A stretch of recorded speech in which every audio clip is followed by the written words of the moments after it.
선거가 16일 앞으로 다가온 아침 정치 뉴스 살펴봤더니 기분이 좀 났습니다. 조금 전에 김영민 아나운서가 얘기했었던 대로 욕설에 가까운 거친 말은 많이 줄었고요. 대신 그 자리를 저출생 해결하겠다거나 물가 걱정 안 하게 하겠다는 그런 얘기로 그 얘기를 또 채워섭니다. 물론 갑자기 왜 민생을 강조하고 나온 건지 그게 또 궁금하긴 합니다. 선택의 지혜를 구해야겠습니다. 오늘도 스튜디오에는 반가운 두 분 모셨습니다. 먼저 여론조사 전문가인 이택수 리얼미터 대표 나오셨습니다. 어서 오십시오. 네, 안녕하세요. 예, 그리고 또 최병천 신성장 경제연구소장도 함께하십니다. 고맙습니다. 예, 반갑습니다. 예. 자, 이 대표님 지난주에 가장 많이 내놓는 얘기가 이거였습니다. 이종섭, 황상무 논란, 이른바 용산발 리스크였는데요. 그래서 오늘은 특히나 용산발 리스크가 과연 대통령의 국정수행평가에 어떤 영향을 미쳤는지가 궁금합니다. 정리해 주시죠. 네, 리얼미터가 에너지경제신문 의뢰로 지난 18일부터 22일까지 5일간 전국 유권자 2,509명에게 자동답 방식으로 조사했습니다. 자세한 내용은 중앙선거여론조사 심의위원회 홈페이지를 참고하시면 되겠습니다. 대통령의 긍정평가는 36.5%로 2.1%포인트 하락했습니다. 4주 연속 하락했고요. 예. 부정평가는 60.1%로 1.7%포인트 상승해서 8주 만에 다시 60%대로 올라갔는데요. 예. 한동훈 비대위원장과 이철규 사무총장 간에 이제 비례 공천 충돌도 있었고 또 이종섭 대사 귀국 말씀하신 이종섭 또 황상무 논란 연이어서 계속 여진이 있는 것 같고요. 또 대파 논란도 있었습니다. 이제 875원 대파 논란도 있었고 예. 뭐 등등 당정 안팎으로 이런 부정적인 뉴스가 좀 더 많다 보니까 최근 들어서 계속 하락세를 이어가고 있고 뭐 다른 조사기관들의 맥락도 좀 비슷하게 나타나고 있는 것 같습니다. 예, 대표님 정당 지지율 내지는 뭐 정권 심판론 관련한 조사 있으면 같이 정리해 주시겠습니까? 네, 정당 지지도 리얼미터가 다른 조사기관은 같고요. 목요일, 금요일 지난주 21일, 22일 양일간 조사한 겁니다. 열심히 예. 홈페이지를 참고하시면 되겠고요. 민주당이 42.8% 2%포인트 상승했습니다. 국민의힘은 반면에 37.1% 0.8%포인트 하락해서 오차 범위 내긴 합니다만 5.7%포인트 차이로 소폭 더 벌어졌습니다. 그리고 이제 한국갤럽이 지난 19일부터 21일 지난주 화수목 3일간 조사한 전화 면접 방식의 여론조사였습니다. 열심히 홈페이지를 참고하시면 되겠고요. 여당 당선이 좋겠느냐 아니면 견제에서 야당 당선이 많이 됐으면 좋겠느냐 이렇게 이분법적으로 물었을 때 예. 야당 당선 의견이 51%, 여당 당선 의견이 36%로 15%포인트 야당 당선 의견이 더 높았고요. 이게 국민의힘 지지율이 한 달 전에 많이 상승했을 때 좀 예. 팽팽한 분위기로 가는 듯 했습니다만 다시 공천이 확정된 이후에는 원래 야당 당선, 여당 당선 한 15%포인트 야당 당선이 많았었는데 다시 복원되는 그런 양상을 나타냈습니다. 최 소장님, 갑자기 여론조사 결과가 많이 바뀌고 민심 흐름이 변화하고 있습니다. 최 소장님의 분석이 궁금합니다. 네, 전반적으로는 이종섭 전 국방부 장관 논란, 그다음에 예. 그 전에는 이제 조국혁신당의 등장, 예. 그다음에 황상무의 어떤 좀 발언 논란들, 황상무 수석이요. 네, 예. 황상무 수석. 예. 그래가지고 야당이 상승세이고, 예. 그다음에 이제 그런 거는 분명한 것 같습니다. 예. 다만 사퇴할 분은 사퇴하시고 이제 귀국할 분은 귀국해가지고 그 이슈는 좀 약간 일단락된 걸로 봐야 되고요. 다만 이제 최근에 새롭게 등장하고 있는 지금 의료 대란 논란과 관련돼서 예. 그거 좀 이제 관망할 필요가 있다고 보여집니다. 그러면은 지금 그 소장님께서는 대통령 시발 리스크는 이제 뭐 끝난 거다. 대통령발 리스크는 끝났다고 봐야 되고 실은 그런 문제식 연장으로 어제인가 그제 나온 뉴스인데 예. 윤석열 대통령께서 민생 토론회를 했는데 예. 그걸 중단하기로 잠정 중단하기로 했거든요. 예. 선거 예. 때까지는. 예. 예. 그 얘기는 이제 좀 화면에 덜 비치겠다. 예. 이런 생각으로 보여집니다. 이 대표님께서도 네. 역시 그 대통령 시발 리스크는 이제 뭐 사그라들었다 이렇게 보십니까? 그렇죠. 황상무 수석은 이제 사의를 수용하는 절차를 밟았고 이미 이제 끝난 상황이죠. 다만 이종섭 대사 이제 귀국 관련해서 그 수사회피 논란은 여전히 수사가 이제 진행이 될 것이기 때문에 예. 지속이 될 텐데 이것도 이제 일단 한동훈 비대위원장의 의견을 좀 받아들이는 대통령실의 모습 때문에 대통령발 악재는 조금씩 사그러들지 않을까 이렇게 보여지고 있습니다. 최 사장님 지금 한동훈 위원장 얘기하는데요. 한동훈 위원장 얘기하니까 지금 조금 전에 말씀하신 또 다른 이슈 바로 의료 공백 사태인데 한동훈 위원장이 보니까 의료 갈등이 중재자 역할을 하는 모습이었어요. 가서 교수님들 대학 교수님들 만나고 그랬더니 대통령실에서 바로 유연한 처리 한번 모색해달라 그런 얘기를 했던데 네. 자 이렇게 된다면 이게 뭐 강경 모드에서 기류가 좀 바뀐 겁니까? 이게 뭐 아직은 또 여전히 총선을 가늠한 뇌관입니까? 어떻게 보십니까? 네, 제가 지난주에 썼던 글에서 여기저기서 이제 의료 마지막 가장 중요한 변수 중에 하나가 의료 대란 문제를 정부가 어떻게 해결하는지가 될 것 같다고 쓴 적이 있었거든요. 여기저기서 그런 얘기를 한 적이 있었는데 지금 이번 주말이었죠. 주말에 한동훈 비대위원장이 이제 의대 교수님들을 만나는 걸 했었죠. 저는 이게 되게 중요한 변수가 될 수 있다라고 보고 있고요. 왜 그러냐면 항상 중도 확장에는 가장 중요한 키워드는 약점을 보완하는 게 중도 확장에 연결되어 있거든요. 1월 말경에 한동훈 비대위원장과 윤석열 대통령 사이의 갈등, 소위 윤한 갈등이라고 불린 게 있었는데 그게 국민의힘 지지율을 일부 끌어올렸었어요. 후보 지지율도. 그게 왜 그랬던 거냐면 한동훈 비대위원장에 대해서 여러 가지 세간의 의혹 중에 하나는 소위 말하는 윤석열 대통령 아바타 아니냐라는 건데 그 윤한 갈등을 통해서 나는 아바타가 아니다라는 걸 하면서 약점을 좀 털어내면 있는 거죠. 그런데 지금 윤석열 정부 심판론의 에너지가 상당하다고 봐야 되는데 심판론의 여러 가지 이유 중에 하나는 김건희 특검을 거부하는 것 등등에 대한 내로남불에 대한 국민들의 이제 의혹도 있지만 또 한축으로는 윤석열 대통령은 여러 가지 열심히 일을 하지만 실은 뭘 하는지 잘 모르겠다.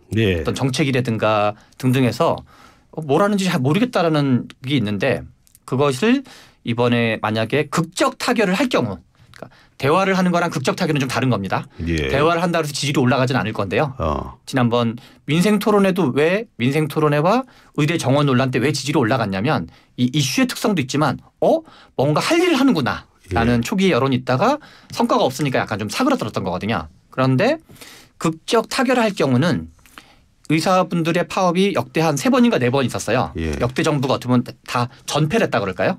그래서 이거를 만약에 극적 타결을 해낼 경우 2,000명이 아니라 뭐 1,500명이 됐건 1,000명이 됐건 그런 식으로 극적 타결을 할 경우는 이게 뭔가 실제로 성과를 볼 수 있거든요. 역대 정부도 다 힘들어했던 거기 때문에 그러면 국민들 중에 약간 보수는 좀 더 결집하고 중도 일부는 합류하면서 이게 뭐 판세를 뒤집을지 여부까지는 단정할 수 없지만 뭔가 국민의힘이 좀가 국면을 개선시키는 정도는 분명할 걸로 예상이 됩니다.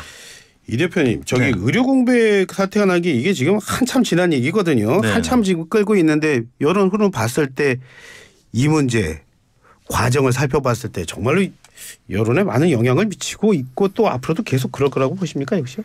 윤석열 대통령 국정수행 평가가 이제 40%를 상회했던 한 달 전쯤 까지는 영향을 좀 긍정적으로 미쳤다고 봐야 될 텐데. 그때는 긍정적이었군요. 네, 그래서 이제 한국갤럽이 대통령 직무수행 긍정평가 이유를 묻는데 의대 정원 확대 문제가 이제 최근 들어서 가장 높게 나타나고 있습니다.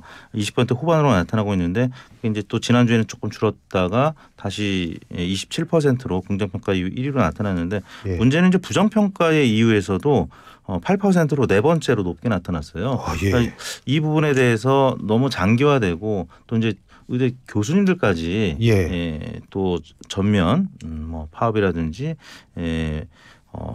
의료 공백 사태가 이어지게 될 경우에는 국민들이 받게 될 피해가 또 커질 수 있기 때문에 그에 대한 우려도 국민들한테는 이제 있죠. 그래서 대통령이라든지 또 보건복지부 장관 또 여당에서도 좀 조정할 수 있는 그런 시기가 왔다고 이제 보고 이게 이제 호재로 작동하다가 오히려 또 악재로 작동할 수 있는 작용할 수 있는 상황이 되다 보니까 한동훈 비대위원장이 이제 전면에 나서서 좀 절충안을 제시하는 뭐 이런 상황으로 이어지고 있는 것 같은데요.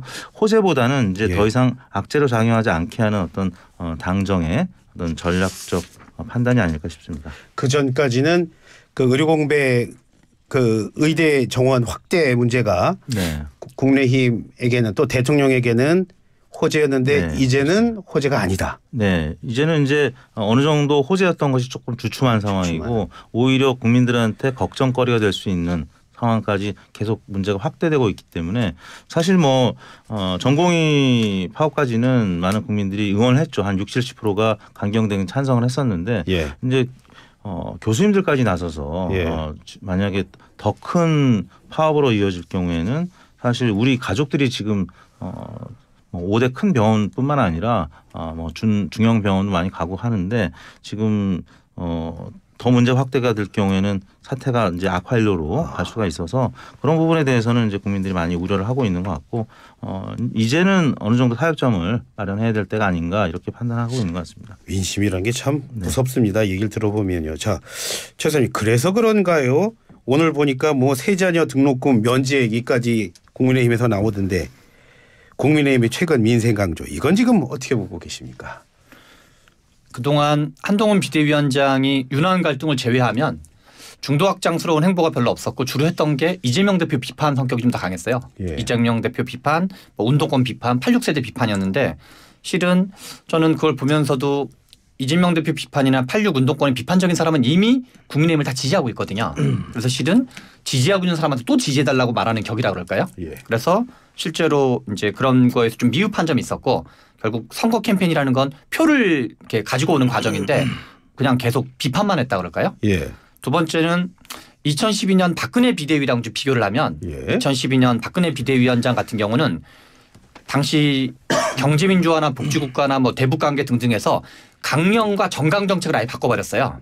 그런데 그때는 이명박 정부 5년 차였고 그리고 박근혜 대통령 자체가 차기 강력한 대선 후보였고 근데 지금 한동훈 비대위원장은 윤석열 대통령의 눈치를 많이 보는 비대위원장이라 그럴까요? 예. 물론 그거는 윤석열 대통령이 임기 전반기 때문에 좀 불가피한 면이 있습니다. 지난번에 그 황상무건 얘기했을 때도 그건 인사권이다. 이종석 전 국방부 장관도 마찬가지였고 그러다가 나중에 이제 뒤늦게 그거를 수용했는데 그래서 정책 전환을 이끌어낸 게 실은 거의 없어요. 예. 한동훈 비대위원장이 지난 한 3달 가까이 한 거에서 예. 그러니까 최근에 앞에서 우리 이 대표님도 말씀하셨지만 뭐 대파 문제라든가 사각가 문제라든가 물가 문제라든가 이런 게 이슈가 되면서 예. 민생 얘기를 했는데 이것이 반등의 이슈라기보단 약간 좀 이것저것 해보는 정도? 어떤 반등이 되려면 과거 2010년 지방선거 때 무상급식이 대표적인데 예. 전선이 거져야 돼요. 그래서 정책보다 중요한 건 이슈인데 화제거리가 될 만한 근데 뭐 민주당 계통에서 뭐 금투세가 됐건 세자녀 등록금이 됐건 이거 답변할 이유가 없고 예. 전선을 만들어주지는 않을 거거든요. 예. 그런 점에서 그냥 아직은 자구책의 일환인데 실제로 지지율의 변화를 이끌어내기는 어려워 보인다. 지금 국민의힘에서 나오는 민생 정책에 대해서 약간 박한 평가를 해주셨는데 이 대표님 어떠십니까? 뭐 금투세 폐지 그리고 이제 세자녀 등록금 면제 좋은 취지의 정책일 수 있는데요. 이게 보편적 복지보다는 이제 이 혜택을 받는 대상이 이제 많지는 않잖아요. 그렇기 때문에 예. 선거 전략상으로는 좀 한계가 있을 수 있다라는 점에서 민주당 이재명 대표 같은 경우는 이제 전 국민에게 20만 원 가구별로 한 100만 원 이렇게 나눠주자는 얘기를 현실성과는 별개로 예. 지금 얘기를 한 것 같은데 그 전략은 잘 짜셨다고 보세요? 이제 이재명 대표가 얘기한 거는 언뜻 들으면 국민들 입장에서는 워낙 의석이 많고 예. 일당이기 때문에 가능할 수도 있겠다라고 이제 볼 수도 있죠. 예. 근데 실제 여당이 아니고 예. 또 이 재원 마련은 아무튼 정부의 또 협조가 있어야 되는데 현실 가능성은 적다는 게 더 이제 많은 전문가들의 의견이죠. 그렇기 때문에 과연 국민들이 이제 이 공약을 보고 현실 가능성도 이제 따지겠지만 이게 나한테 실제 이득이 될 수 있을지 지난 총선 때는 아무튼 코로나 이제 보편적 어떤 지원금이 있었기 때문에 상당히 여당이 이른바 속된 말로 재미를 본 측면이 있는데 예. 지금 국민의힘에서 얘기하는 이런 금투세 폐지라든지 세자녀 등록금 면제는 조금은 보편적 복지랑은 좀 거리감이 있는 부분이라서 효과가 어느 정도 있을지는 모르겠는데 아직까지는 지금 국민의힘에서 내세우는 정책들이 감지되지는 않고 있거든요. 여론조사상에서 상승의 곡선으로. 그러니까 예. 이런 부분과 관련해서는 국민의힘이 조금 더 피부에 와닿는 정책들 그리고 물론 현실성이 있는 정책들을 좀 내세워야 될 부분이 있다고 봅니다. 이 대표님이 잠깐 말씀하셨는데 최 소장님 네. 이재명 대표가 국민에게 전 국민에게 한 25만 원 준다 뭐 이런 얘기를 했는데 그거 가지고 뭐 원희룡 후보는 뭐 또 시작한 것 같다 이런 얘기까지도 하는데 이거는 잘한 전략이라고 보십니까? 어떻게 보십니까, 진짜? 지난 대선 때 어느 정도 평가를 좀 받았다고 봐야 되는데요.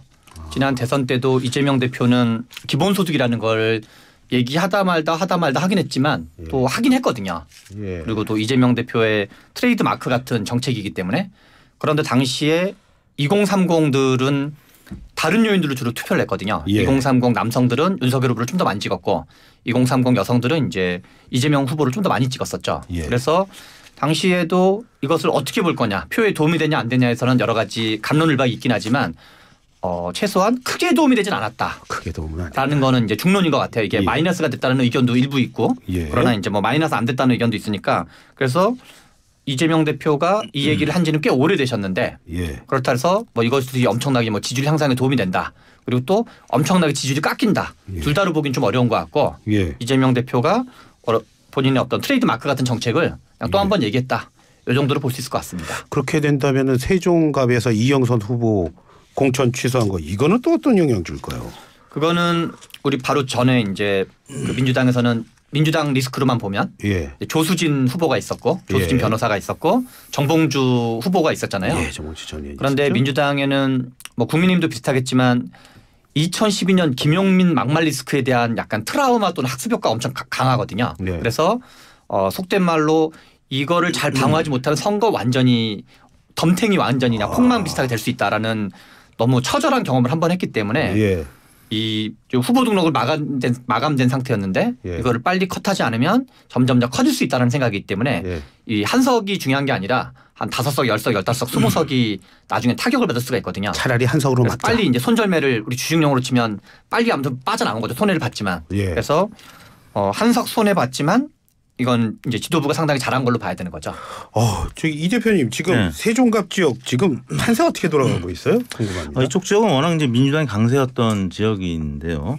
그래서 국민의힘 새로운 미래 그다음 민주당 이 3자 구도로 가도 민주당 당선 가능성이 좀 더 있지 않겠냐 혹은 진보 진영의 분열 때문에 국민의힘이 또 어부지로 되는 것이 아니냐 이렇게 봤었는데 결국은 이제 양자 대결 구도로 가게 되면서 민주당 지지층 좀 고민에 빠져 있을 수 있습니다. 그런데 뭐 홍익표 원내대표 민주당의 원내대표죠. 지금 민주당 내부적으로는 그래도 국민의힘 후보가 되는 것보다는 민주당 출신인 새로운 미래 김종민 의원이 되는 것이 좋지 않겠느냐 이런 식으로 간접적 뉘앙스의 지원을 지금 하고 있는 것 같아요. 그러면 이제 민주당 지지층이 좀 고민을 하고 있다가 그래도 팔이 안으로 굽는다고 김종민 후보를 찍자 이런 계산이 나오고 거기에 따른 투표가 이루어진다라고 하면 여기는 새로운 미래 김종민 후보가 한번 해볼 만한 지역구가 돼버린 거죠. 사실 김종민 후보 입장에서는 굉장히 좀 비관적인 어떤 상황이었던 것 같은데 갑자기 이제 좀 상황이 바뀌면서 당선 가능성이 좀 높아진 그런 지역구이기 때문에 세종갑 지역은 끝까지 좀 지켜봐야 되겠습니다만 여론조사 아직 나오진 않았거든요. 그런데 이 양자구도로 만약에 여론조사를 하게 되면 그래도 국민의힘보다는 새로운 미래가 좀 지역구에서 한석을 낼 수 있는 그런 상황이 되지 않을까 이렇게 전망하는 분들이 조금 더 많은 것 같습니다. 이제 관심 지역구가 돼버렸습니다. 자, 지금 두 분 말씀 정리해 보면요. 지금 양당이 모두 민생 얘기를 하고 있으나 그 민생 얘기가 어느 정도 한계가 있을 거다. 이런 식으로 정리가 되고 있는데 그러니까 갑자기 드는 생각이 결국 이렇게 민생 얘기하지만 결국은 이번 선거 역시도 서로 물고 뜯기 네거티브로 갈 거다 이런 얘기들 많이 하는데 거기에 대한 두 분의 의견 각자 진짜 묻고 싶습니다. 최 소장님 역시 이번 선거도 그럼 결국에 끝에서 네거티브로 갈 거라고 보시는 겁니다. 네거티브로 갈 가능성이 많긴 한데요. 네거티브로 간다 그래서 표가 또 되지도 않습니다. 아 그래요? 네거티브가 되려면 그동안 지금 이재명 대표 또는 민주당 쪽에서는 윤석열 정부 심판에 관한 여러 가지 네거티브 뭐 김건희 특검을 비롯한 디올백 문제라든가 그리고 한동훈 비대위원장은 뭐 이재명 대표 비판과 뭐 운동권 비판 이런 걸 했는데 이미 그 얘기는 좀 지난 몇 달간 약간 지겹게 많이 들었던 얘기거든요. 그래서 새로운 뭔가 새롭고 폭발력 있는 뭐 어때 군대 문제라든가 뭐 부동산 투기 문제라든가 아니면 뭔가 이렇게 어떤 그 여러 가지 성적인 국민들로부터 민감한 뭐 아니면 뭐 과한 엄청난 막말이 있거나 그런 정도의 네거티브가 아니면 민생 이야기가 약간 흔한 거였다라면 네거티브도 약간 달고 다른 거여가지고 네거티브도 별로 효과는 없어 보인다 제 생각엔. 다만 민생 문제의 관점에서 봤을 때는 실은 의료 대란, 의대 정원을 어떻게 해결하느냐가 실은 민생 문제 중에 한 축입니다. 그래서 앞에서 말씀드린 것처럼 국민들이 보기에 윤석열 정부 도대체 뭐 하는 거야? 라는 의구심을 가진 국민들이 있거든요. 예. 그거는 이제 국민들마다 생각이 좀 다르긴 하겠지만 예. 그런 약간 중도에서 그런 걸 느끼는 분들이 상당히 있기 때문에 의대 정원 물련 관련돼 가지고 일정한 정도의 극적 타결할 경우 그거는 실은 약간 민생 이미지를 갖게 되는 거죠. 특히나 우리가 이제 이슈를 만드는 여러 가지 방법 중에 하나는 갈등이 이슈가 있는 건데 의사 집단 전공의와 의대 교수님을 포함해서 사회 전체가 갈등이 있었던 거거든요. 그런 갈등을 해결할 경우 윤석열 정부 뭔가 일을 하네 성과를 만들어내 하면서 중도 일부가 뭔가 호의적으로 평가할 가능성이 있고 앞에서 말씀하신 것처럼 이게 더 커진다. 그래서 지금 약간 마이너스가 되거나 플러스가 되거나 약간 가운데 지금 껴있는 거죠. 가만히 있으면 마이너스가 될 거고 이거를 해결하면 제가 보기에는 분명히 플러스는 되고 다만 이제 판세를 뒤집을지는 알 수 없으나 지금보다는 개선되는 플러스는 된다고 봐야 되는 거죠. 네거티브로 갈까요? 어떻게 보십니까? 야당은 늘 네거티브 할 수밖에 없습니다. 정권 심판원으로 갈 수밖에 없기 때문에 그럼 이제 여당은 반면에 회고적 투표가 아니라 전망적 투표가 될 수 있도록 좀 새로운 정책이라든지 근데 지금 당장 민생 문제가 워낙 어렵기 때문에 조국 대표가 이번 선거는 좌파 우파도 아닌 대파 때문에 여당이 망할 것이다 이런 얘기를 하는 것은 사실 한국갤럽조사에서 경제 민생 물가 때문에 대통령을 부정평가한다는 의견이 22%로 지난주 대비 6%포인트나 늘어났어요. 가장 높게 나타났기 때문에 아무튼 한동훈 비대위원장은 서민들이 지금 느끼고 있는 이 민생의 고통 이 부분 해결해 줄 수 있는 포지티브한 어떤 정책을 빨리 남은 기간 동안 내세울 필요가 있다고 봅니다. 열기 잠시만 시키겠습니다. 이슈앤피플 1부는 여기서 마치고요. 저는 잠시 뒤에 2부로 돌아오겠습니다. 이슈앤피플 2부 이어가겠습니다. 스튜디오에는 지금 최병천 신성장 경제연구소장 그리고 이택수 리얼미터 대표와 함께하고 있습니다. 자, 이것도 역시 요즘 뜨거운 이슈입니다. 바로 조국 혁신당 얘기해 보겠습니다. 이 대표님 이번 총선에서 비례대표는 어느 당에 투표할 거냐 그 질문도 이번 조사에서 하셨죠? 네 그렇습니다. 아까 소개해드린 리얼미터 정당 지지율 관련된 내용인데요. 국민의 미래가 이제 비례 대표 투표에서는 29.8%를 기록했고요. 조국 혁신당이 그 다음이었습니다. 27.7% 그리고 더불어민주연합 이 20.1%. 만약에 이걸 이제 의석으로 저희 이제 지지율 나온 거를 3% 미만의 정당들을 빼고 계산해 보면 국민의 미래가 한 15석 정도 가져가는 걸로 돼 있고요. 조국 혁신당이 한 14석 정도, 더불어민주연합이 10석 정도. 그렇게 가져가니까 이제 조국 혁신당하고 더불어민주연합 합치면 한 24석 정도, 한 절반 정도 이제 가져간다고 봐야 될 것 같고 나머지 이제 군소 정당들 있죠. 뭐 녹색정의당, 또 개혁신당, 새로운미래 뭐 이런 것들이 한 2석 내지 3석씩 가져가는 걸로 돼 있고요. 그래서 지금 현재로 보면 지역구별 이제 뭐 예측들이 나오고 있는데 지역구하고 이런 비례대표 다 합치면은 여전히 여당이 150석을 가져가는 거는 조금 어려워 보이는 상황이 계속 이어지고 있습니다. 이 대표님 좀 더 자세히 좀 봐야 되겠는데 그 조국 혁신당 찍겠다고 한 응답자 말입니다. 지역이나 연령, 성향 이것도 좀 봐야겠는데요. 이 정도 나오면. 조국 혁신당을 이제 비례대표에서 찍겠다고 응답한 분들이 뭐 대략 전국적으로 30% 가까이 나온 건데 광주 전라 지역에서 이제 가장 높았습니다. 36%. 그리고 다른 지역들은 대부분 20%대 중후반 나왔고 영남에서도 한 20% 선을 기록했습니다. TK, PK 뭐 대략 20% 안팎 기록했고요. 그다음에 남성이 이제 여성보다는 좀 높았습니다. 남성이 32%의 지지, 여성이 23%의 지지. 그리고 연령대별로는 40대가 가장 높았습니다. 39.5%, 50대가 37.7%, 40, 50대가 40%에 가까운 지지를 보냈고요. 그다음에 이제 60대가 23.5%로 뒤를 이었습니다. 그리고 이제 20대, 30대는 22.5% 정도였고 70세 이상이 가장 낮았는데 그래도 한 16%가량. 그래서 야당 지지층에서는 더불어민주연합도 있지만 조국 혁신당을 어떻게 보면 제1야당처럼 느끼는 분들이 굉장히 많다. 이렇게 봐야 될 것 같고 민주당 지지층만 보면은 그러니까 앞에 문항으로 저희가 비례대표 물어보기 전에 예. 일반 정당 지지도에서는 조국 혁신당이 이제 지역구를 안 내기 때문에 예. 저희가 포함을 안 시켰는데 민주당 지지한다는 분들이 49.9% 대략 예. 절반가량이 조국 혁신당을 지지하겠다라고 했고 그다음에 더불어민주연합은 41.1%. 그러니까 민주당 지지층 내에서도 조국 혁신당을 찍겠다는 분들이 한 5대 3 정도로 더 많았고요. 무당층 같은 경우는 조국 혁신당이 14.5%로 가장 높았고 그다음에 국민의힘이 12.5% 그리고 더불어민주연합이 5.8%로 역시 조국 혁신당이 가장 높게 나타났습니다. 이 대표님은 지금 과학적으로 분석을 해 주셨는데요. 최 소장님. 자, 지금 누가 조국 혁신당을 지금 지지를 하고 있는 겁니까? 네, 이 대표님 말씀을 제가 약간 부연 설명 예, 또는 예, 이제 그러니까요. 해제 강의 비슷하게 해드리면요. 예. 이번 총선의 최대의 변수 돌풍 파란 또는 뭐 누가 뭐래도 조국 혁신당의 돌풍으로 봐야 될 것 같습니다. 예. 이게 총선 판세 전체를 바꿨다라고 저는 생각하고 있는데요. 예. 현재 재밌게도 조국 혁신당의 지지율이 어느 정당이나 그렇지만 약간 유권자 연합, 스펙트럼 연합의 성격을 갖는데요. 현재 조국 혁신당 여러 가지 데이터들을 종합해 보면 조국 혁신당을 지지하는 분들은 첫 번째는 선명 야당을 지지하는 분들이 있는 것 같아요. 예. 그래서 민주당의 전통적 지지층 세대로 치면 40대 50대 그리고 지역으로 보면 수도권과 호남에서 특히 많이 나오고 있고요. 두 번째 재밌는 거는 대구 경북과 부울경 지역이에요. 말씀하셨어요. 앞에서 예. 대구 경북과 부울경에서 이번에 갤럽 기준으로 3일 전 갤럽 기준으로 조국 혁신당이 비례대표에서 대구 경북에서 20%가 나왔어요. 와, 대구 경북에서 20%가 나오다니. 그래서 어떻게 된 건지 봤더니 민주당이 9%가 나왔어요. 비례대표에서.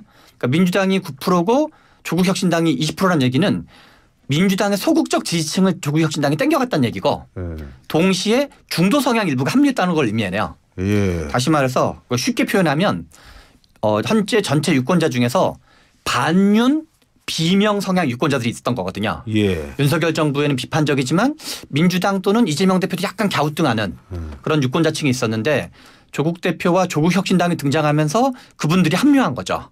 그리고 더 재밌는 거는 예. 3월 1주차 여론조사 때는 상대적으로 민주당 지지를 나눠먹는 모양새였는데 지금 최근 여론조사에서는 민주당 정당 지지율과 그러니까 조국 혁신당이 정당 지지율로 보든 비례대표 지지율로 보든 합계가 국민의힘 계열보다 10 내지 15%가 더 많이 나와요. 예. 다시 말해서 파이 전체가 커진 거죠. 명백하게.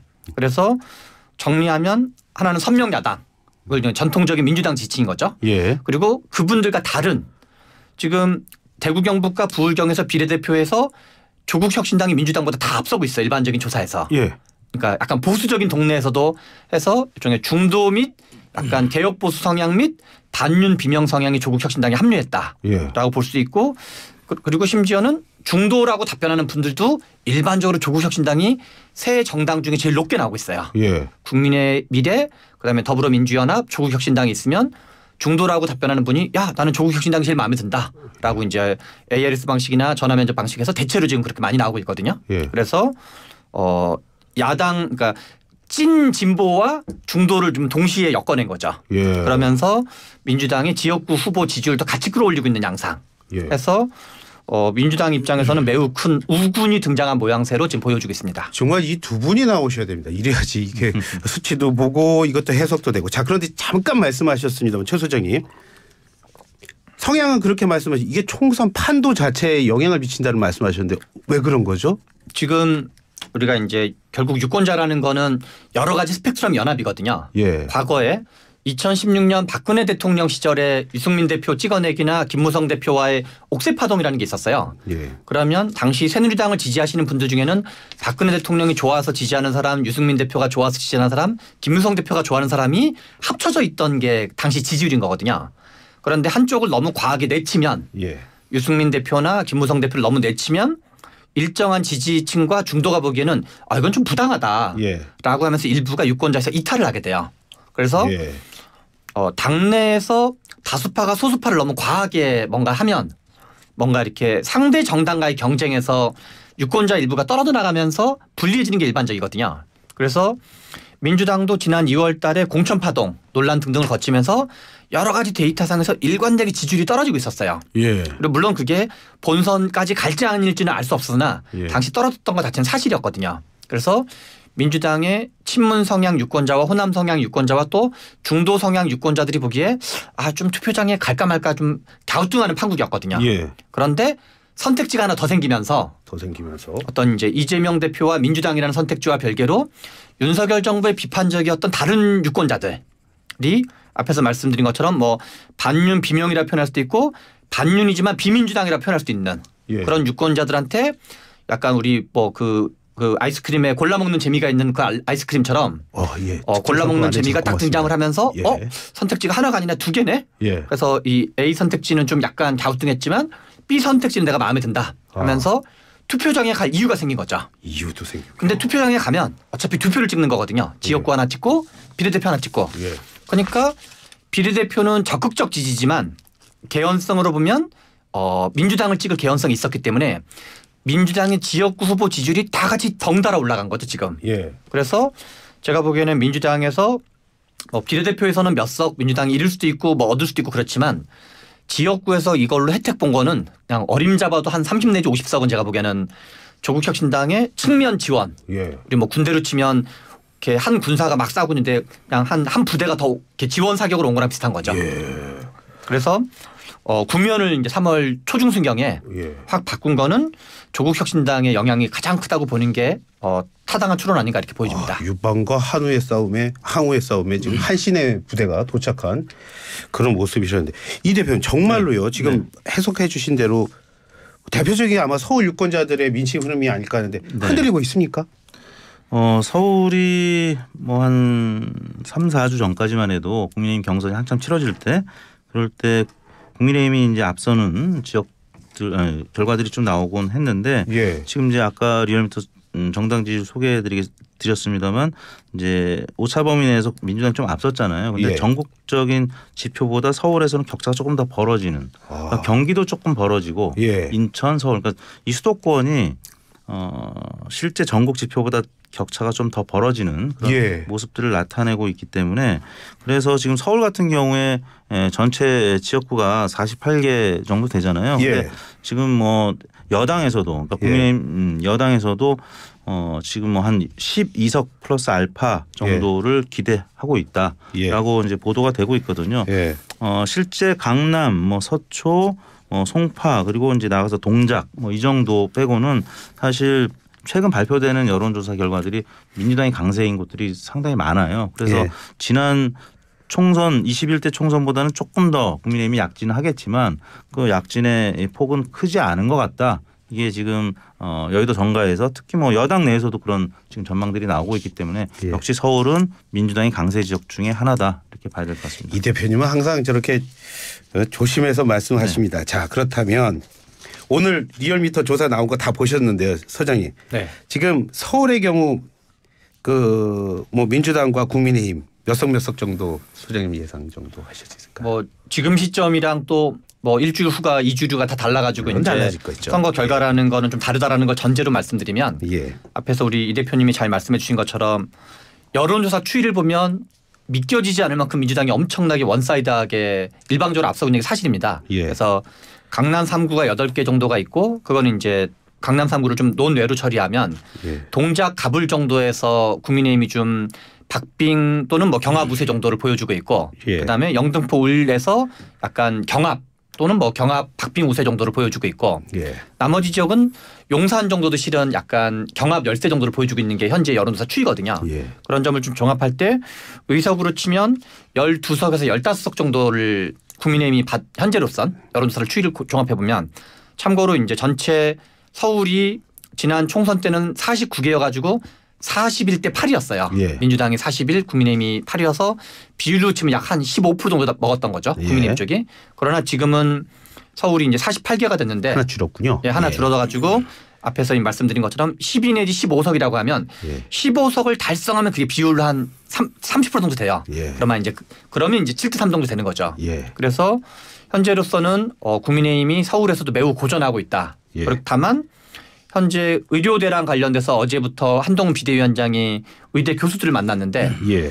그 부분 여부에 따라서 약간 지금 민주당이 앞서고 있는 한 15개 가까이 되는 서울 지역의 대부분은 예. 오차 범위 이내에서 움직이고 있어요. 예. 오차 범위를 벗어나는 우위를 보이는 것도 생각만큼 많지는 않거든요. 예. 그렇기 때문에 이 오차 범위 이내에서 민주당 우위인 경우는 현재 여러 가지 변수들, 예. 여러 가지 변수들에 따라서 좀 더 이렇게 지켜볼 여지는 있겠다 이렇게 볼 수 있겠습니다. 이 대표님 네. 항상 할 때마다 여기 서울의 경우에는 특히 지역으로 더 나누면은 항상 오차 범위 이내일 텐데 여론조사에 정말 힘드시겠어요. 그렇죠. 그리고 실제 4년 전 기사를 한번 검색을 해보시면은 예. 실제 이맘때의 여론하고 또 선거 결과는 좀 차이가 있습니다. 그러니까 여론조사는 어차피 D-6 이전에 조사해서 발표하는 것이고 예. D-6 동안에는 또 그 사이에 사전투표와 본투표 사이에도 여러 가지 이슈들이 굉장히 많이 생기거든요. 예. 그렇기 때문에 지금 예측하는 거는 사실 굉장히 제한적일 수밖에 없고 실제 여론조사랑은 굉장히 다른 양상들을 나타냈습니다. 실제 뭐 지난 4년 전에 민주당이 뭐 180석 가량을 얻을 거라고 예측한 사람은 많지는 않았는데 물론 이제 과반을 얻을 것이다라고는 예측들을 했지만 기본적으로 한 20석, 30석은 왔다 갔다 하는 거거든요. 예. 근데 그게 이제 민주당 쪽으로 더 갔을 뿐이고 지금 상황에서 대략 기본 베이스를 뭐 민주 진보 진영이 한 150석 안팎 예. 또 국민의힘 보수 진영이 130석 안팎 정도로 지역구 이제 판세하고 비례를 이제 봤을 때 예상이 되는데 말씀드린 대로 10석, 20석은 남은 기간 동안에 또 왔다 갔다 할 수 있는 것이기 때문에 예. 국민의힘과 또 민주당이 좀 팽팽하게 될 수도 있는 것이고 아니면 지난 총선처럼 원사이드하게 민주 진영이 뭐 과반을 얻을 수도 있는 것이기 때문에 그래서 여론 조사를 계속 좀 추이를 봐야 되거든요. 그래서 아까 최 의원도 말씀하셨지만 지금의 예측은 지금 예측에 불과한 것이고요. 예. 앞으로 1, 2주일 사이에 또 어떤 네거티브한 또 뉴스들이 양산될지 모르기 때문에 좀 지금 예측하는 좀 하는 거는 좀 어려울 것 같다는 말씀을 드립니다. 그러면 뭐 새로 뭔가 지금 나오기 전까지는 이 대표님 역시도 그 의료 공백 이슈가 큰 이슈가 뭐 현재로서는 이제 그런데요. 예. 또 이제 그거보다 더 휘발성 있는 여러 가지 새로운 막말 파문들이 좀 있을 수가 있고 예. 뭐 또 세종갑의 경우처럼 우리가 알지 못했던 후보자의 결격 사유들 뭐 이런 것들이 나타날 수도 있겠죠. 예. 오늘 말씀도 잘 들었습니다. 말씀은 여기서 줄이겠습니다. 고맙습니다. 네, 감사합니다. 감사합니다. 예, 지금까지 최병천 신성장 경제연구소장 그리고 이택수 리얼미터 대표와 함께했습니다.